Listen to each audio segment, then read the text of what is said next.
You know that feeling when you finish organizing your house and your whole body just exhales?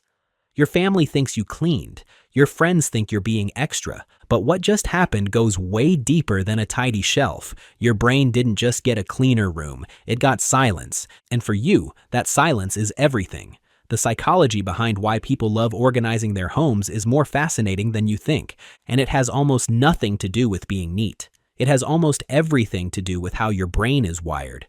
When you're under stress, your brain craves one thing above everything else: predictability. When the outside world looks right, the inside starts to settle. Not as a metaphor. Literally.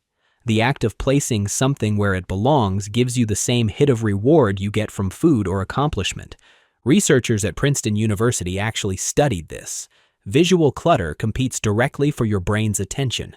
Multiple objects out of place are like open browser tabs running in the background. Your mind can't fully rest until they're closed. An organized room isn't just pleasant, it's a performance upgrade. There's a reason a messy room feels loud even when the house is silent. Every item out of place is a tiny, unfinished task. Your brain reads it as something still pending, something that hasn't been resolved yet. There's a name for this in psychology: the Zeigarnik effect. Basically, your mind won't let go of something it sees as unfinished. It just keeps circling, quietly taking up space. And it's not just mental. Research on stress and home environments found that people in cluttered spaces carried higher levels of cortisol throughout the entire day. The stress wasn't about how the house looked. It was about the mind's inability to fully quiet down in a disordered space. But a tidy room tells your nervous system something different. Nothing is pending. Nothing needs your attention. The body exhales. It's like finally closing a book you've been holding open for hours. In a world where you can try your hardest and still not get the outcome you want, organizing is one of the very few places where effort and result actually match. Think about it. Relationships can be uncertain. Work can be unpredictable. Health, conversations, and plans can all fall apart no matter how careful you are. But when you organize a drawer, it stays organized. You move the thing, it looks better, done.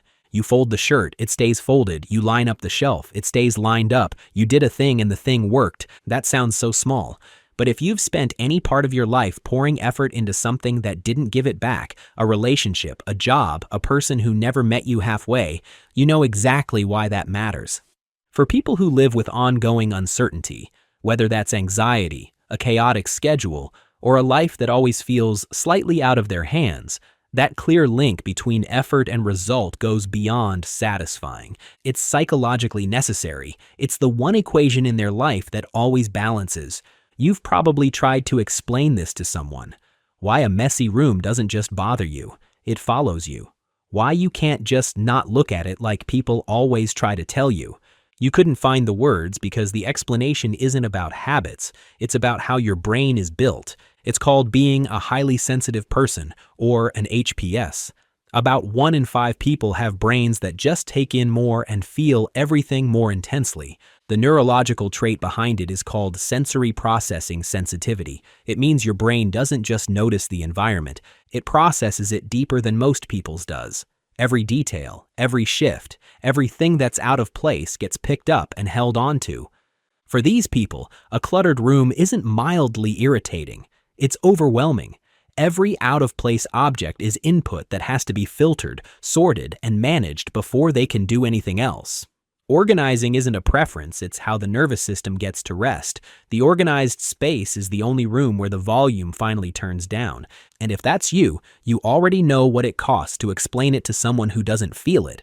So you stopped explaining, you just started organizing, and somewhere along the way, you stopped apologizing for needing what you need. For a lot of people who love organizing, it's not really about neatness. It's about building the version of their life they want to live in. Your home isn't just where you live, it's how you think, the way you arrange a bookshelf, the system you built for that one drawer that used to drive you crazy, the way you set up your kitchen so the morning just flows. That's not cleaning, that's creating something. You had a vision in your head and you made it real with your hands. And unlike most creative things, you get to walk through the finished version every single day. A lot of people who feel this pull toward order, if you trace it back far enough, you find it probably started somewhere they had no control at all. People who grew up in emotionally unpredictable homes, where moods shifted without warning or rules changed without explanation, often built a relationship with physical order early. A clean room was the one thing they could make consistent when nothing else was. For these people, a tidy space means more than comfort. It's proof that things are okay. And some people process emotion not through words, but through movement. They don't say, "I'm stressed." They clean. The scrubbing, the sorting, the rearranging, that's how the body releases tension it can't name. Research on how the body handles stress shows that moving your body lets the stress finish in ways that just thinking about it never will. So the next time someone calls you a neat freak or a control freak or says you're too much about your space, just know this. Your brain registers disorder as a real signal. Your nervous system uses your environment as a way to feel steady in a world that often isn't.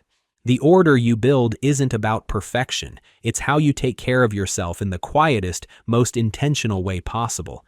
People who love organizing aren't fussy. They're tuned in. They feel what most people walk right past, and instead of ignoring it, they do something about it. That's not a flaw. It's just the way your system works. Most people just clean their house, but this is different. You are creating an environment that you are psychologically wired for. That's not the same thing. So tell me, do you organize to feel calm, or do you organize to feel like yourself again? Let me know in the comments. And if you enjoyed this video, subscribe to the channel for more deep dives like this.